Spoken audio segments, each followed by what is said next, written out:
లోకాల నేలే అమ్మవారి చేతిలో త్రిశూలం నిజంగా మన కళ్ల ముందు కనిపిస్తే మాట మూగబోతుంది కదూ. కొన్ని చూస్తే నిజమా, అదెలా సాధ్యం, ఇప్పటికీ ఎలా ఉంటుంది అని చాలా సందేహాలు, అనుమానాలు. మన కళ్ళు మనల్నే నమ్మలేని నిదర్శనాలు.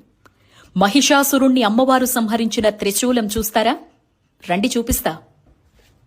ఇదే ఆ త్రిశూలం. 26 అడుగుల ఎత్తులో పాతాళ్లలోకాన్ని తాకుతూ ఉందని కథనం. దీన్నప్పట్లో 8వ శతాబ్దంలో నిర్మించారు అనేవారు లేకపోలేదు. ఉపాసనా పదులు ఇది సాక్షాత్ మహిషాసురుణ్ణి అమ్మవారు సంహరించిన త్రిశూలంగా చెప్తారు.